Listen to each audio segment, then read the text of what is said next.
Are you happy? No. Are you happy? No.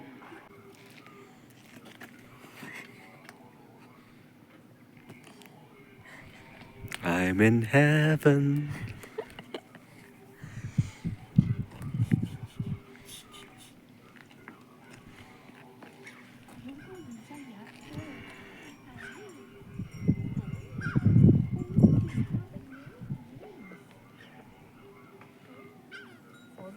Hi all. Today we are finally talking about my trip to Tibet. I know it's a while ago, it was in February, but the political situation got a bit intense while we were there and after we were there. So I postponed talking about this trip here. And due to the same reason, I am not showing any person that I know personally. So all the people that you might see, I minimize it to a minimum of people that you will see in this video in Tibet. But all the people you see are like random people on the streets that I don't know and have no connection to. You guys might wonder how it came that I went to Tibet this year. It was a completely unplanned trip. I never had plans to go to Tibet anyhow soon. And I was in Vietnam. So you have seen this in the first episode of this podcast. In January, I was in Vietnam. And while I was in Vietnam, I went to a bus station to take a bus and met by coincidence a Vietnamese lady that I know from some Buddhist teachings here. And we only met for like 20 minutes, but then she wrote me an email 2 days later that she thinks that we randomly met in a random city in Vietnam, means that we have some special karma together, and she's flying to Tibet in a week if I want to join. And I didn't even know it's possible. Because of the political situation, it's not so easy to get visa because it's part of China and you need special permissions to Tibet. But there's one region of Tibet, it's called Kham, and this region kind of belongs to China nowadays. So you can just go there with a normal China visa. And since some months, like it's only for 1 year, people from 6 nationalities in the world are allowed to go 2 weeks with no visa to China. Just you arrive and you get a stamp in your passport and you get 15 days and you can explore China. And also because it was over New Year, not Western New Year, like Vietnamese and Chinese New Year, there was a new airline, like not the airline was new, but the direction they were flying was new, that they went from Ho Chi Minh to Chengdu. That's the biggest city, you might have heard about it, it's a panda city. And there was really cheap flights because it brings good luck to open a new business on Vietnamese New Year. But no one is traveling on Vietnamese New Year because it's a special holiday that you spend with your family. So we got pretty cheap flights to go to Chengdu from Ho Chi Minh and back. And I spontaneously decided to go there. And another friend of mine joined us, so we went with 3 people to Tibet on a whim. We were completely not prepared. I didn't have winter clothes with me. We went to Decathlon in Ho Chi Minh and my friend bought me a bunch of stuff. So when you see any pictures of me, I don't look like properly dressed for winter. I'm just wearing loads of layers over each other. This is February in the Himalayas. We are most of the time over 3,000 meters in altitude and we go down to minus 13 degrees on this trip. So as you can probably imagine, this will be a bit of a chatty episode. I will add lots of pictures and videos from the trip for you at random points between the videos. So I study Tibetan Buddhism, so for me it makes sense to visit Tibet because that's the root of this religion. And as it turns out, all my main teachers are actually from this region that we were allowed to travel to, from Kham. They are so-called Khampas. And I had the chance to visit some of their families. They haven't seen their families in at least 25 years because they are not able to return to Tibet legally. So I was able to visit their families and send their love and well wishes to their families. And we got hosted really well. We got lots of food. We got nice stays. but I cannot show you anything of the families because of the political situation, and we don't want to bring them in trouble. So I will only share some of the pictures of the food we got served, and yeah, some of the Yaks, the surroundings, the monasteries we visited, the mountains, this kind of stuff. Obviously, I will share all the Yani related adventures in Tibet. And the first thing is my knitting project that I did bring to Tibet, and that is this sweater I'm wearing right now. It's called the Floof sweater by Scandia Knits. And this is actually the red wool I bought in Canada some years ago. It's a lace weight merino wool that had 800 meters on 100 grams, and I combined it with some black mohair. It's a really simple sweater pattern. That's why it was good for the trip. It's just stockinette, and it has a contiguous shoulder shaping that I wanted to try out. It's a lot of fun. I like the pattern. It fits well. The only issue is that it's already pilling a lot, and I wore this maybe twice or 3 times until now, mainly in Tibet directly. So this was my main knitting project on the trip. I didn't bring so much. We were just traveling there with hand luggage. And we had to bring a lot of clothes because we know it's like -degrees. So there wasn't a lot of space in the luggage for extra wool. So this is what I was knitting during the trip. And I will insert one picture of me trying on the sweater while on the trip. The whole trip continued as spontaneous as it started. Like I said, we only decided 1 week before that we are going there. And we were going over New Year. And Chinese New Year and Tibetan New Year and Vietnamese New Year this year fell all on the same date. And no, that's not the normal case. I think Chinese and Vietnamese New Year are usually the same, but Tibetan New Year is usually 2-3 weeks apart from these dates. But this year it was all the same. And you might not know about Tibetan New Year. It's called Losar, and it's one of the most important festivals in the year. So a lot of people get off work and they visit their families. So they spend lots of time with their families. A lot of businesses are closed. And in Tibet, it's even more closed than here in Dharamsala where I live. So we had a bit of a more complicated time to find public transportation like buses. And a lot of restaurants and shops, everything was closed, especially in the first days we went there. And the main part of Losar is like 14 days. It's the so-called Days of Miracles, what is quite precious for us because in these 14 days, all the Buddhist things you do are like multiplied. So the merit you gain by doing something Buddhist, like meditation, visit temples or stuff, is multiplied by 100,000 times. That's what some people say. I'm not sure about the correct number.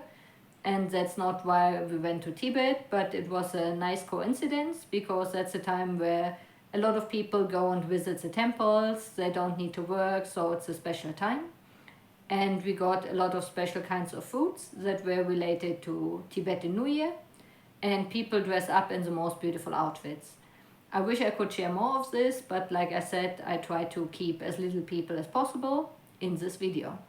Then we decided to directly go to the bus station and take the earliest bus to go to a city called Kanding. And the original plan was to stay there for some days because we wanted to acclimatize to the altitude. But as things go, nothing works out as planned. So on our bus to Kanding, there was a Tibetan monk. And we just chatted a little bit to him. He didn't really speak any English. But because we are all Tibetan Buddhists, we liked meeting a monk immediately. And he told us that he is taking a shared taxi to a small town called Tagong. And we were thinking about going to Tagong anyways. So my Vietnamese friend has been to Tibet before, and she has been to the city, and she said it's an amazing city. So we just shared the taxi with this monk and randomly followed him to the city of Tagong. And now I will show you some pictures of the town.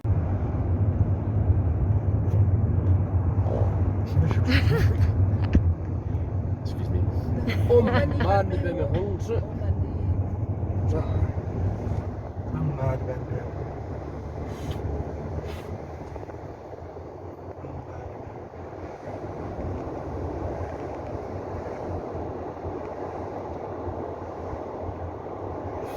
So what was quite interesting, and we didn't know because the monk didn't really speak any English, was that he was visiting his family there for Tibetan New Year. And as soon as we arrived, he met his brother, and his family didn't even know he was coming. And then we were invited for a Losar dinner with the family. I will add a picture of the food here, but not of the people. And it was a really quite special meal. This was like the first full day of Tibetan New Year. And it turned out, what we didn't know, that he was not just a random monk. His brother spoke really good English because he's the chief of the town. No, he's the chief of a nearby village, actually. And it turned out that he wasn't a random monk. He is the abbot of a famous Nyingma monastery in the city of Kanding, where we just came from. So we could ask him a lot of Buddhist questions with a translation of his brother, and it was quite interesting because the Nyingma tradition isn't a tradition I know a lot about. So in Tibetan Buddhism you have 4 main traditions. Gelugpa, that's the tradition of His Holiness the Dalai Lama. And then you have Kagyu, Nyingma and Sakya. We are not going into details, but we visited temples of all different traditions in Tibet. And I think if you don't know much about it, like even for me it was hard if I wouldn't know what temple is from which tradition to see the difference. The main difference is usually the main statue that is in the temple, because they have different deities that is their main deity in their tradition. So the family also helped us to find accommodation. It was quite cheap. Like when you in Kham, you can travel like backpacker style. You don't need a guide like in the rest of the autonomous region of Tibet. So it's really easy to travel. And we found a cheap room, and it was like €5 per person per night. But it was like minus 13 degrees in Tagong. The Tagong grasslands are like a nomad area. It's really beautiful there. And it was really, really cold. There's obviously not a big heating system there. We luckily had like electric blankets under our beds to keep us warm at night. But we couldn't take a shower for the first 6 days of the trip because the water was completely frozen.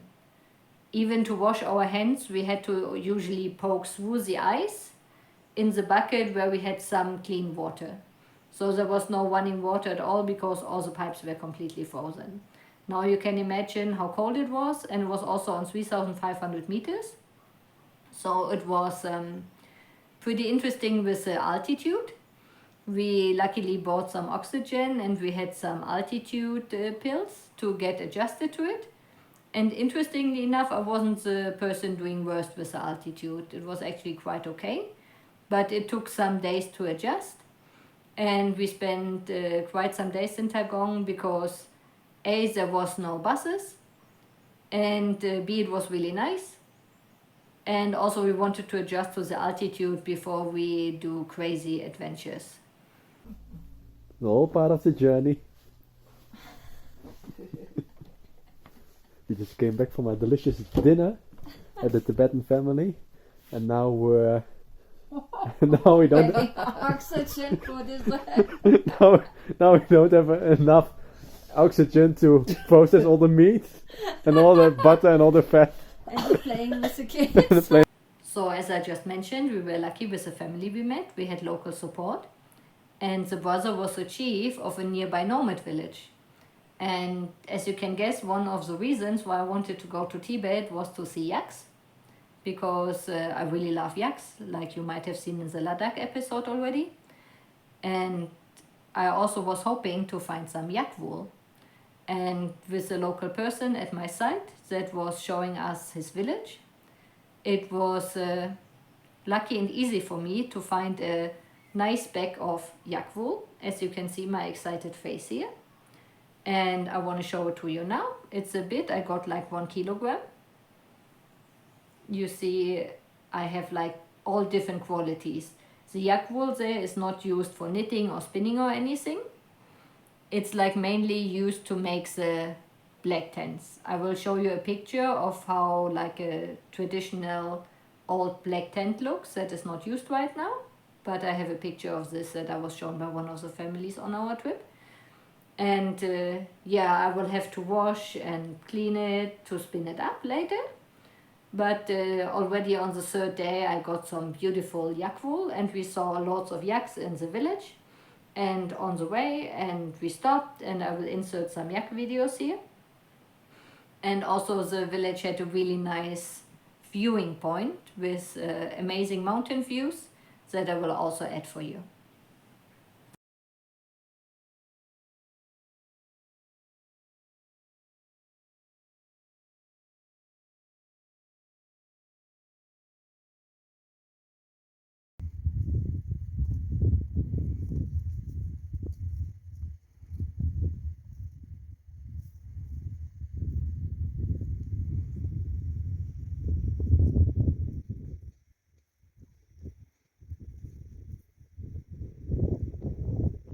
In Tagong was visiting the famous Tagong monastery because it was Losar. There was some special pujas going on. There was lots of people flooding the temple to do their New Year visit for like gaining merit for the next year, and because people had more time. It's a famous Sakya village, so most people in this town are from the Sakya tradition, and it was quite an interesting monastery. And then I did a little walk, like a hike in the nature. I did several of those over the 4 or 5 days that we spent there. And I found other different small temples, and I was spinning a bit in nature. And I also found another big monastery that was hidden behind a mountain. So in this town there are 3 famous mountains that are dedicated to some of the Buddhist deities, like Tara. And this was a Tara monastery on the Tara mountain. So it's quite a huge monastery, and there was no people, like all the people went to the main monastery in town. And this outside monastery was pretty empty, but there was a bunch of yaks around, and it's in a beautiful surrounding, and I will just add some pictures of all of this stuff.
To go to the city of Gatse, we had to take a shared taxi there.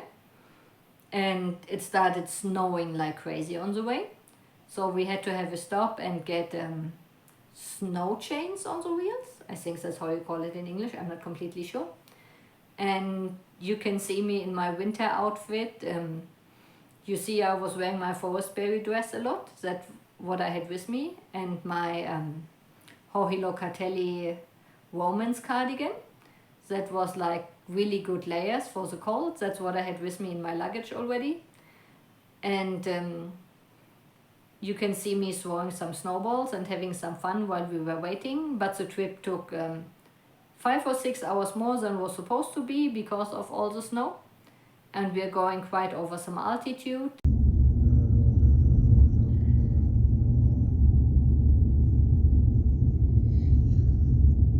Little update on that road situation.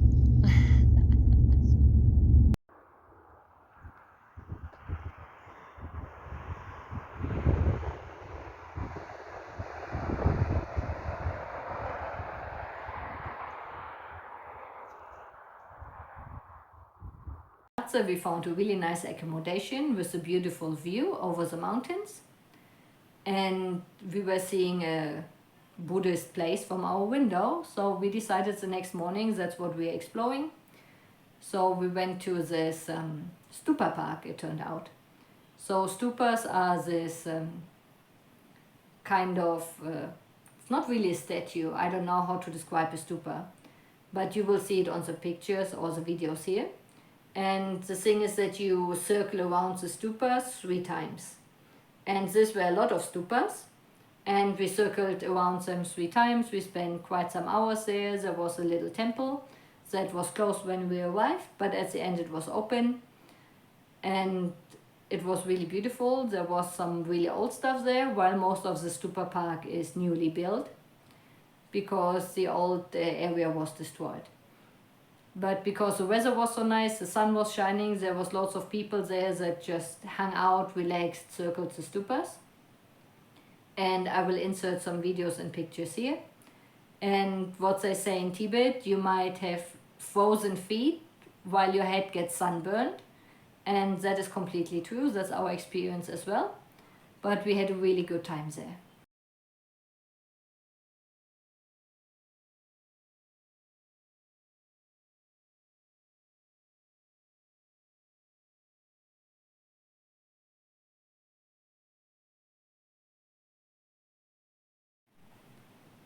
So, as this is a knitting podcast, I wanted to show you some more of the knitting. Like, it's more woolly podcast, but this is a project I finished recently. It's for a friend. It's a little hat that I made. It's a wool I got recently in Germany. And for the first time I tried to do the fisherman's rib to make this really squishy, nice texture. There is no pattern, I just made it up. I made a 2x2 ribbing, and then I tried the fisherman's pattern, and I think it turned out quite well, and it's a really beautiful color. We explored the town a bit, went to different monasteries. We couldn't go to all of them because the police sent us away. There was like an event and they didn't want foreigners there. Like I mentioned, there's usually no foreigners, so they didn't really know what to do with us. And because it was New Year, there was a lot of things going on. So we just explored the other monasteries that were more in town. We had some good food. One of the things in Tibet is usually I try to be vegetarian, but while traveling that's not always possible, especially in a country like Tibet, because as it is, most of the country is over 3,000 to 4,000 meters altitude, and it was winter. There weren't a lot of choices of vegetables, and only some of the Chinese restaurants had vegetarian food. So when they were open, we went a lot for this, but when we were invited by local people or wanted to eat Tibetan food, it was meat. And we had a lot of yak meat, what is quite nice, but it's quite hard. So I broke off one of my teeth on the strip by eating the yak.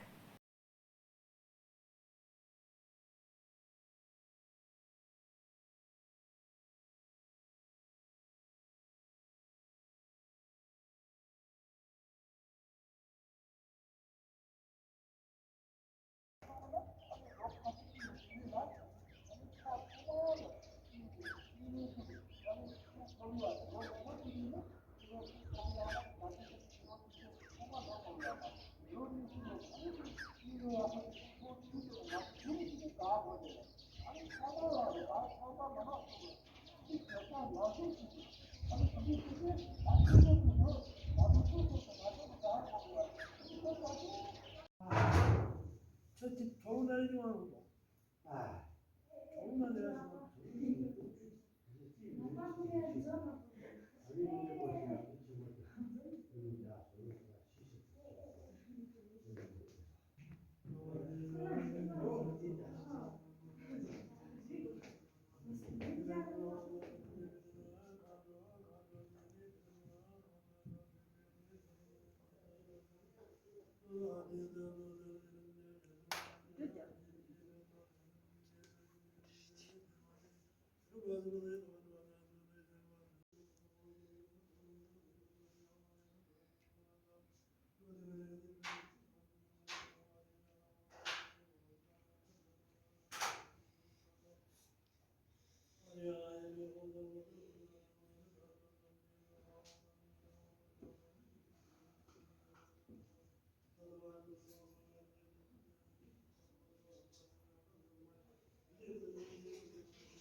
In Gaza we split up, and my friend went to some of the really famous Buddhist monasteries. And I decided to go to Drango because that's the town where the monastery is, where all the geshes I study with were originally ordained and became monks when they were young. They are all from the same region, they're from different villages in the area. It's often nomad villages or traditional farming villages. And we were able to go there and visit some of their families. We could only have a really short visit in their monastery. We had a short guided tour surrounded by police. But at least I've seen the monastery where they all come from, and I could be really grateful for this monastery because they gave us some really amazing teachers. And meeting the families was really nice. Especially the moms were really happy to get some reports from their children. It's even difficult for them to call. Like, it depends on the region and how important the people are, if it's like a big problem or not. But they were really welcoming us. We ate way too much food. On one day we got 4 meals because we stayed at one Geshe's family and visited the families of 2 other Geshes on the same day. And they all wanted to give us really special food, so we overate quite a lot. I'm pretty surprised I didn't get super fat in Tibet, but because of the altitude and all the other things, we didn't really gain weight. And I always was wondering, because Tibetan food is pretty heavy. They have a lot of soups, but they also have a lot of butter and everything, especially yak butter, and it's quite heavy. And I was surprised by it, but in the altitude you really need these calories to deal with the altitude and with the cold, so it's kind of keeping you warm as well. So the food was quite interesting and nice, and we had a good stay with the families, and unfortunately I cannot show you any pictures of. What I can show you are lots of the yaks from the area, and there's also an animal that is, I think it's called zi, and it's a mix of cows and yaks. That's a traditional thing there as well. And sometimes you're not completely sure what is a full yak and what is a mixed yak. But anyways, they are pretty cute, and I will add some pictures and videos. And we had some walks in the surrounding areas to enjoy the mountains and the animals.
We also went to do some shopping in this area because we wanted to bring some gifts back to the monks and also have some special memories, souvenirs for ourselves.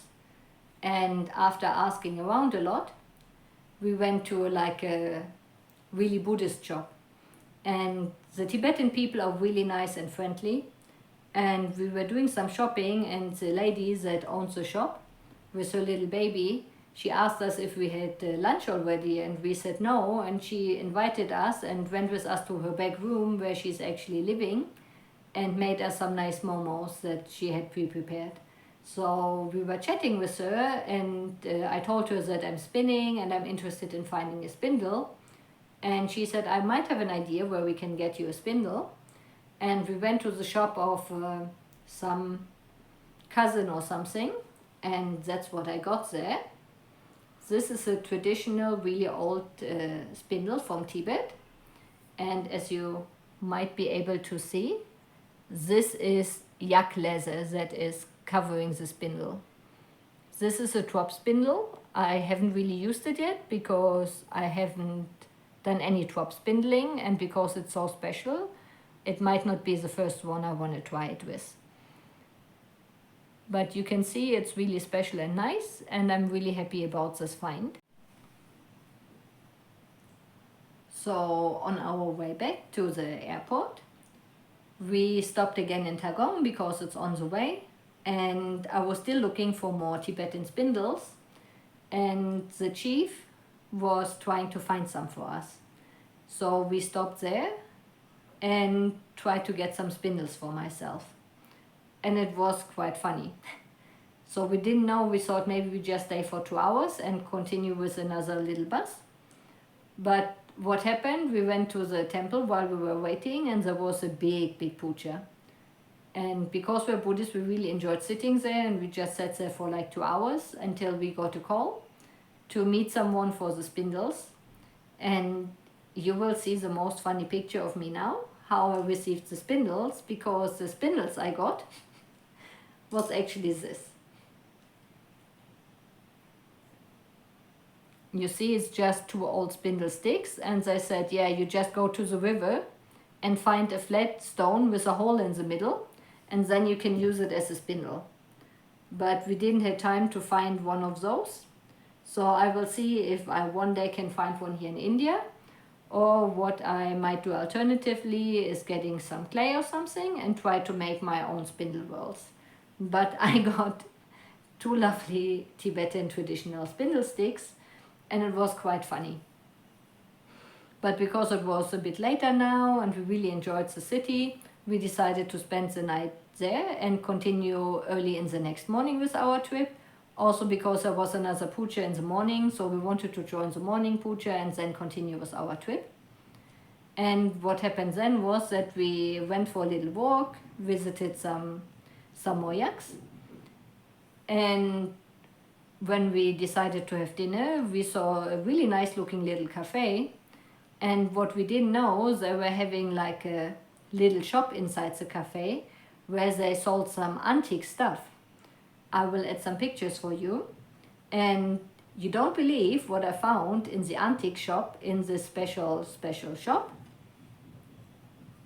I found a beautiful old Tibetan drop spindle that was from the owner's grandma, so it's at least 80 years old. And this one I used a lot already.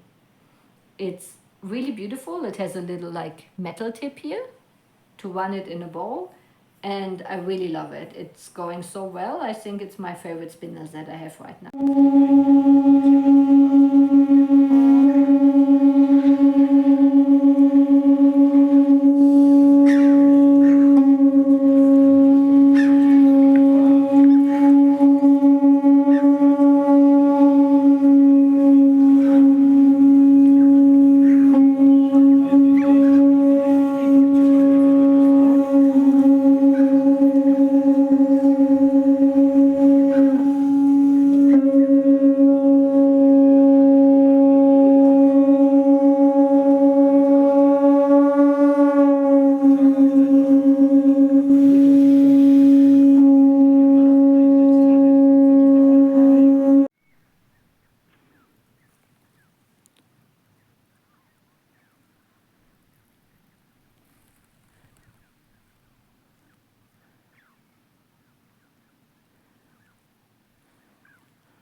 The last knitted item I want to show you in this episode is actually a little cowl that I made for one of my teachers here, one of the geshes. And it might look like a finished object, but I decided it's not. So I made this cowl and I tried to use the fisherman's whip again because I thought it's a nice squishy texture and it will keep quite warm. But what I didn't know so much is that it's way wider than the normal ribbing, and after blocking it got even more wider in the section. And now when you put it on, you see it's quite wide and loose. So what I thought about doing is trying smocking. I'm sure you've all heard about afterthought smocking, and I will try it and show you the results in a future episode, because I think that's a great project to try it out and have the cowl a bit more cinched in before I gift it to someone. There's also another interesting spinning tool that I found on this trip, and I don't even know how it's called. You hang it on a tree. I will insert a video of it here. And they use it mainly for spinning ropes. And they use these ropes for building their like traditional tents to build them up. So all the ropes and stuff are spun on this little tool. It's made out of wood. And you can see a demonstration in the little video I will add now.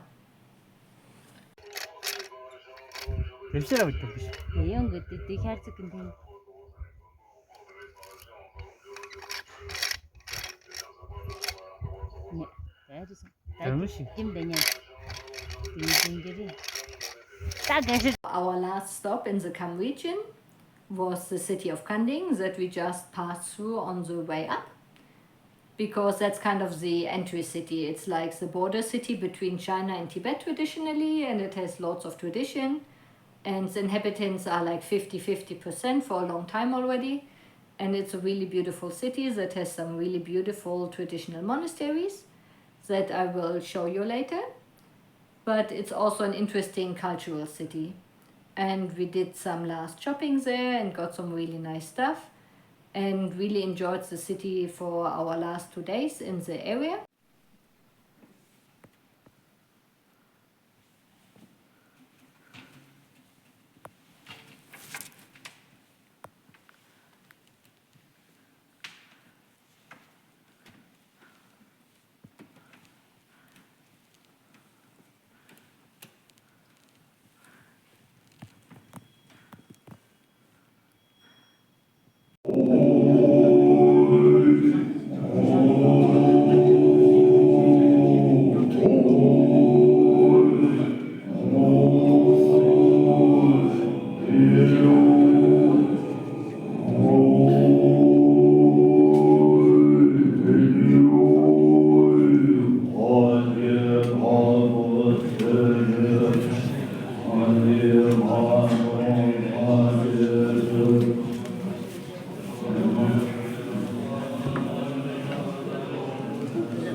And from there we went back to Chengdu, because like I said, we only had 15 days on our visa, and my friend had a different flight, so he had to fly out in the morning, and I had a full other day in Chengdu, and we decided to go to Chengdu together, spend the last night there. While he was flying in the morning, I decided to do the only important thing you can do in Chengdu and go to the panda center. And I'm not sure what is your idea about pandas, but I really love pandas. And I lived in China in 2008 for like 6 months. And I was supposed to go to Chengdu at this time and visit this panda center. But then there was a big earthquake and the whole area was destroyed. And a lot of people died, and it wasn't possible to go there at this time. So now finally, 15 years later, I could finally go and visit this panda center, and it was really exciting.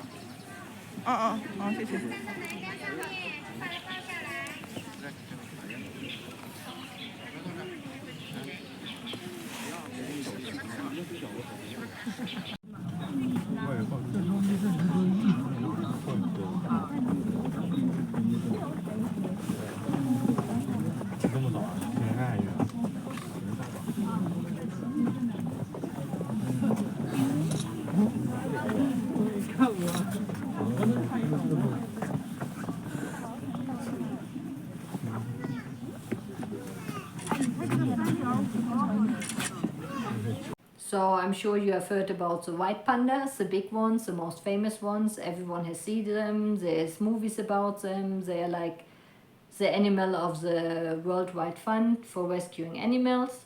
So everyone knows the white panda, but I'm even a bit more fond of the little red pandas, and they were both there in the center. And you will see both in videos here. And this will be the finish for my trip. I spent the whole day there for like 8 or 9 hours. I was in the panda center and was really excited about all the cute animals. And this will be the finish for this trip. And from the panda center, I went more or less straight to the airport and went back to Ho Chi Minh City, and from there back to India.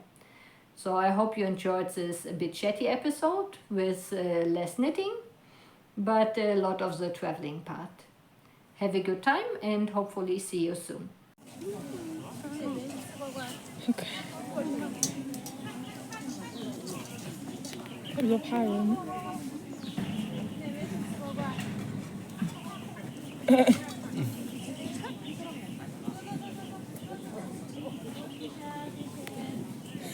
谢谢。走吗？